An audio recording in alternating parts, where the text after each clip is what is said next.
Um segundo tema a ser abordado é o que nós chamaríamos de parâmetro de inconstitucionalidade.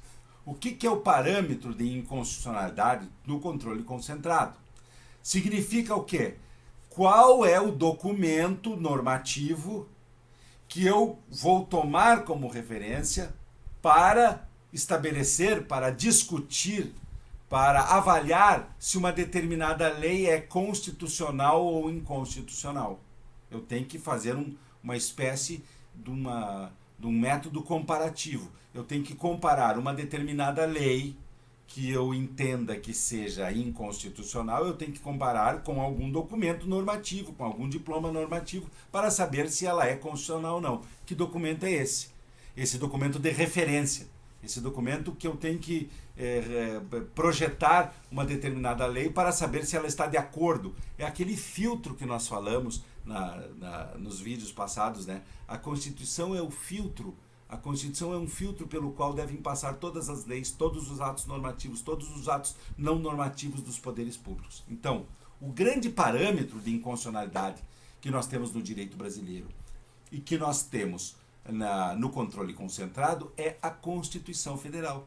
A Constituição Federal é o documento de referência em relação ao qual eu vou avaliar se uma determinada lei, se um determinado ato normativo, se um determinado ato não normativo de algum dos poderes públicos está de acordo com esse documento, com a Constituição Federal.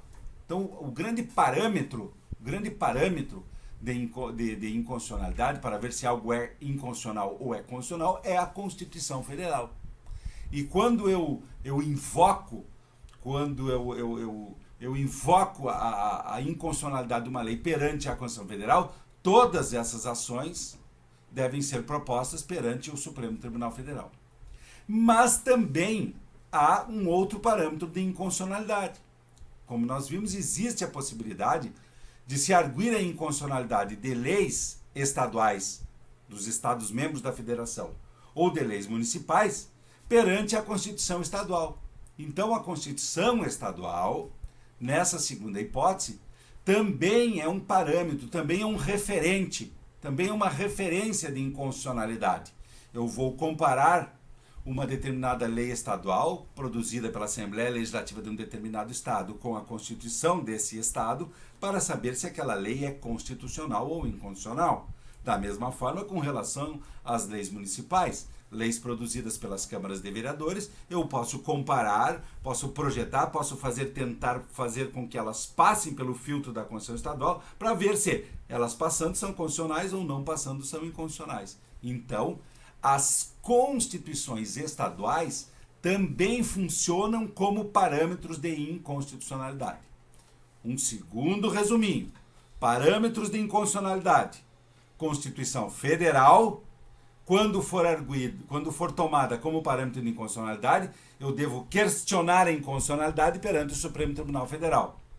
Constituições estaduais, quando eu questionar a inconstitucionalidade de uma lei estadual ou municipal perante a Constituição, frente à Constituição Estadual, a competência de julgamento da devida ação direta de inconstitucionalidade estadual é dos tribunais de justiça dos estados.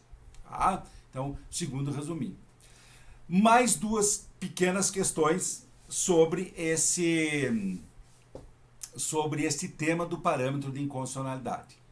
Quando nós falamos nas ADPFs, né, é um tipo de ação específica que nós já vamos ver depois, a ADPF, que se chama Arguição de Descumprimento de Preceito Fundamental, qual é o parâmetro de inconstitucionalidade nas ADPFs? Porque as ADPFs, como o próprio nome sugere, quando se propõe uma ADPF, aquelas partes que são legitimadas a propor a ADPF, que estão enumeradas lá no artigo 103 da Constituição, elas, na verdade, quando propõem uma ADPF, elas estão arguindo que um determinado ato normativo ou não normativo descumpriu um preceito fundamental. A pergunta é, o que é um preceito fundamental? O que é um preceito fundamental? Um preceito fundamental pode ser entendido como regras e como princípios que expressam valores constitucionais que asseguram a continuidade e a estabilidade do ordenamento jurídico democrático. Assim, por exemplo, princípios fundamentais, direitos fundamentais, princípios setoriais da administração, limitações materiais explícitas ao poder de reforma constitucional previsto lá no artigo 60, parágrafo 4º. Esses são regras e são princípios que têm a finalidade de assegurar a continuidade e a estabilidade do ordenamento jurídico democrático. Alguns de vocês podem estar se perguntando, mas para aí, quando se viola um princípio fundamental, quando se viola um direito fundamental, isso não seria objeto de arguição através de uma ação direta de inconstitucionalidade? Sim, pode ser. Como nós veremos posteriormente, as arguições de descumprimento de preceito fundamental, as ADPFs, elas são subsidiárias das ações diretas de inconstitucionalidade. Tanto que muitas ações, boa parte das arguições de descumprimento de preceito fundamental, que são propostas perante o Supremo Tribunal Federal, elas são transformadas em ações diretas de inconstitucionalidade. Mas isso é assunto para uma outra videoaula. E por fim, uma outra pequena observação. A chamada ação direta de inconstitucionalidade interventiva. Em algumas situações, quando há, por exemplo, violações do artigo 34, violações em relação aos dispositivos do artigo 34, inciso 7º, que trata da intervenção, a intervenção significa, rapidamente, o poder federal, o poder público federal, intervir nos poderes públicos estaduais e assumir a direção e as ações de governo. Por exemplo, o Poder Executivo Federal intervém no Poder Executivo do Estado do Rio Grande do Sul, assumindo as funções de governo, tirando fora, por exemplo, o governador e assumindo um interventor. Em algumas situações, isso tem que ser feito mediante uma representação da Procuradoria-Geral da República, ou então chamada ação direta de inconstitucionalidade interventiva. Então, quando houver a violação, por exemplo, dos princípios constitucionais sensíveis, chamados a forma republicana, o sistema representativo, o regime democrático, os direitos da pessoa humana, autonomia municipal, prestação de contas da administração pública, direta e indireta, aquelas hipóteses, diríamos assim, o cumprimento de aplicação das chamadas verbas vinculadas, aquelas verbas que devem ser aplicadas obrigatoriamente em saúde e em educação. Quando houver essas hipóteses, especialmente aquelas hipóteses do artigo 34, inciso 7º da Constituição Federal, são casos que reclamam a propositura de uma ação direta de inconstitucionalidade interventiva.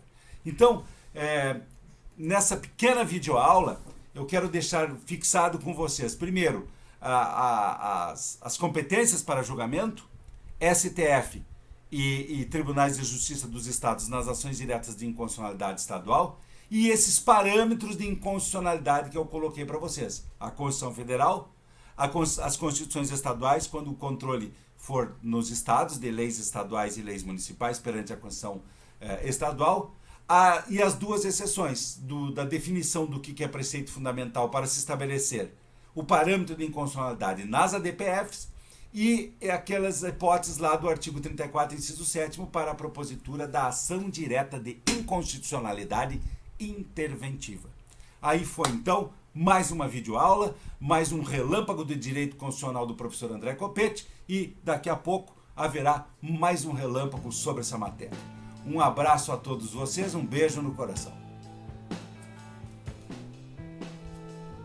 Walking down this rocky road.